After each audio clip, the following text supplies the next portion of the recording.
Assalamualaikum warahmatullahi wabarakatuh, anak-anak. Waalaikumsalam, Bu. Selamat pagi, anak-anak. Pagi, Bu. Gimana kabarnya hari ini? Sehat, Bu. Alhamdulillah kalau semuanya sehat. Sebelum kita memulai pelajaran hari ini, kita berdoa terlebih dulu ya.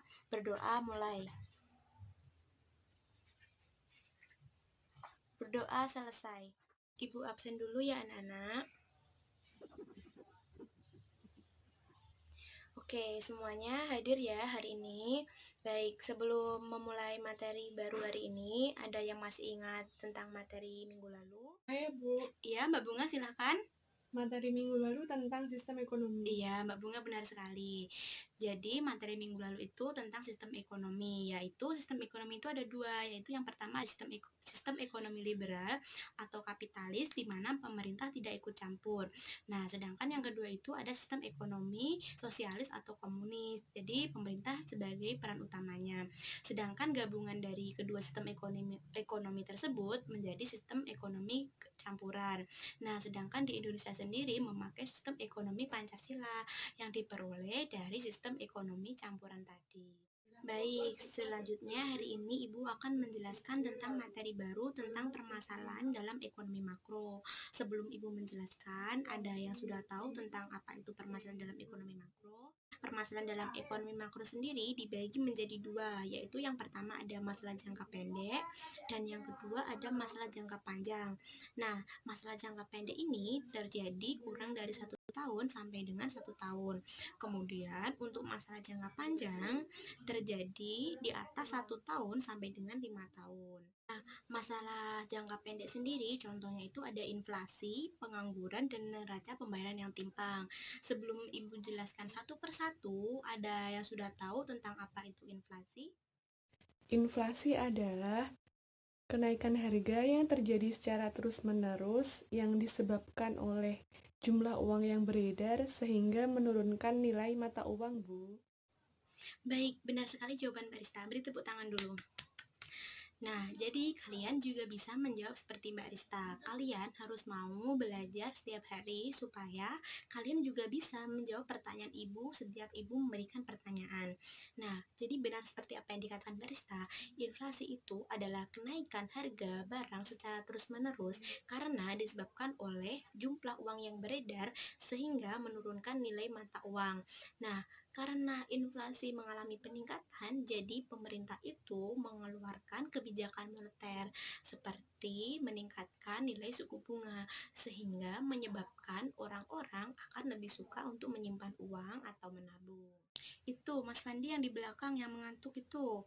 Tadi Ibu sudah menjelaskan pemerintah meningkatkan suku bunga agar apa? Agar apa anak-anak? Agar orang-orang suka menabung, Bu. Iya, benar sekali. Jadi, pemerintah itu mengeluarkan kebijakan moneter dengan meningkatkan suku bunga supaya orang-orang itu lebih suka menabung atau menyimpan uangnya. Nah, selanjutnya itu ada pengangguran. Menurut kalian, pengangguran itu disebabkan oleh apa, anak-anak? Karena kurangnya lapangan pekerjaan, Bu. Iya, benar sekali. Lalu? Karena terbatasnya informasi, Bu. Iya, jawaban kalian semuanya sudah benar sekali. Nah, jadi pengangguran itu sejatinya terjadi karena adanya kesenjangan antara penyediaan lapangan pekerjaan dengan jumlah tenaga kerja yang mencari pekerjaan. Nah, selain itu, meskipun jumlah kesempatan kerja tinggi, akan tetapi juga terbatasnya informasi. Selain itu juga ada perbedaan dasar keahlian yang tersedia dari yang dibutuhkan atau bahkan dengan sengaja mereka itu memilih untuk menganggur. Ada neraca pembayaran yang timpang. Maksud dari neraca pembayaran sendiri adalah catatan tentang transaksi ekonomi internasional suatu negara terhadap negara lain dalam periode atau waktu tertentu. Nah, ini umumnya dalam periode waktu 1 tahun. Sedangkan maksud dari neraca pembayaran yang timpang sendiri adalah adanya kesengajaan antara perolehan dari ekspor dengan pembayaran untuk impor. Nah, selanjutnya ada contoh dari masalah jangka panjang. Yang pertama itu ada pertumbuhan penduduk yang tinggi. Nah, dengan pertumbuhan penduduk ini tinggi ditambah dengan tingkat produktivitas yang tinggi dapat menyebabkan tingkat pertumbuhan ekonominya menjadi tinggi pula. Nah, dengan pertumbuhan ekonomi ini tinggi dapat meningkatkan kesejahteraan dan tingkat pendidikannya. Selain itu, juga dapat memperbaiki mutu dan citra hidup. Yang kedua itu ada peningkatan kapasitas produksi. Nah, peningkatan kapasitas produksi ini sendiri berhubungan dengan tingkat investasi, tingkat tabungan masyarakat, serta tingkat pendapatan dan konsumsi. Ya, konsumsi masyarakat itu akan segera membuat investor segera membuka lapangan pekerjaan baru, dan pembukaan kapasitas produksi ini akan membuka dan menyerap lapangan pekerjaan. Nah, masyarakat itu diharapkan dapat berhemat dengan cara memperbesar tabungan, dan dana tabungannya nanti itu akan dipergunakan untuk investasi. Nah, selanjutnya untuk menghitung pendapatan nasional ada 3 pendekatan. Yang pertama yaitu pendekatan pengeluaran, kemudian pendekatan pendapatan, dan ketiga ada pendekatan produksi. Nah, pendekatan pengeluaran ini rumusnya sendiri yaitu ada Y sama dengan C ditambah I ditambah G ditambah X min M, di mana Y itu adalah pendapatan nasional, sedangkan C adalah konsumsi, dan I adalah investasi, dan G adalah pengeluaran pemerintah, X adalah ekspor, dan M adalah impor. Kemudian untuk pendekatan pendapatan rumusnya sendiri yaitu Y sama dengan R ditambah W ditambah I ditambah P.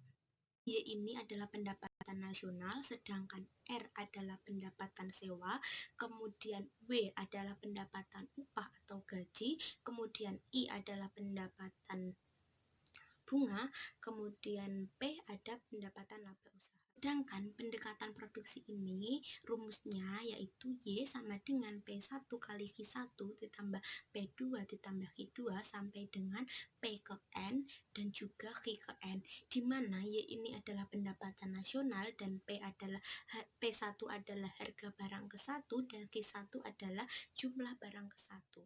Baiklah, dari penjelasan Ibu tadi ada yang kurang jelas atau ada yang ingin ditanyakan atau sudah paham semua? Sudah paham, Bu. Baik, kalau semuanya sudah paham, selanjutnya Ibu akan membagi kelompok untuk kalian untuk mengerjakan tugas yang Ibu berikan, dan kemudian nanti hasil kerja kelompok kalian akan kalian presentasikan di depan kelas. Nah, kelompoknya mau Ibu yang pilihkan atau mau kalian buat sendiri? Ibu yang pilihkan, Bu. Baiklah, kalau Ibu yang pilihkan, di kelas ini kan ada 28 siswa. Jadi nanti Ibu akan membentuk 4 kelompok, sehingga setiap kelompok terdiri dari 7 anak. Ibu akan mulai menghitung ya. 1, 2, 3, 4, 5, 6, 7. Kemudian 1, 2, 3, 4, 5, 6, 7. Lalu yang belakang 1, 2, 3, 4, 5, 6, 7. Dan yang belakang sendiri 1, 2, 3, 4, 5, 6, 7. Oke, sekarang semua kelompok sudah terbentuk. Lalu tugas kalian adalah mencari contoh kasus dari permasalahan ekonomi makro dan kalian tulis pada selembar kertas. Hari ini kita sudah belajar tentang permasalahan dalam ekonomi makro. Nah, ada yang mau menyimpulkan tentang materi hari ini? Saya, Bu. Ya, Barista, silakan. Jadi kesimpulan materi hari ini adalah tentang permasalahan ekonomi makro yang terdiri dari masalah jangka pendek dan masalah jangka panjang. Iya, benar sekali Mbak Rista jawabannya. Jadi, kesimpulan materi pada hari ini adalah permasalahan dalam ekonomi makro terdiri dari dua, yaitu masalah jangka pendek dan masalah jangka panjang, di mana masalah jangka pendek itu contohnya terdiri dari inflasi, pengangguran, serta neraca pembayaran yang timpang. Kemudian untuk masalah jangka panjang sendiri, contohnya itu ada pertumbuhan penduduk yang tinggi serta peningkatan kapasitas produksi. Kemudian untuk menghitung pendapatan nasional ada 3 pendekatan, yaitu yang pertama pendekatan pengeluaran, pendekatan pendapatan, dan kemudian ada pendekatan produksi. Baiklah, kalau begitu Ibu cukupkan dulu materi hari ini. Ada kurang lebihnya Ibu mohon maaf, dan jangan lupa belajar di rumah. rumah. Dan sebelum mengakhiri pelajaran hari ini, marilah kita berdoa terlebih dahulu. Berdoa mulai. Berdoa selesai. Wassalamualaikum warahmatullahi wabarakatuh.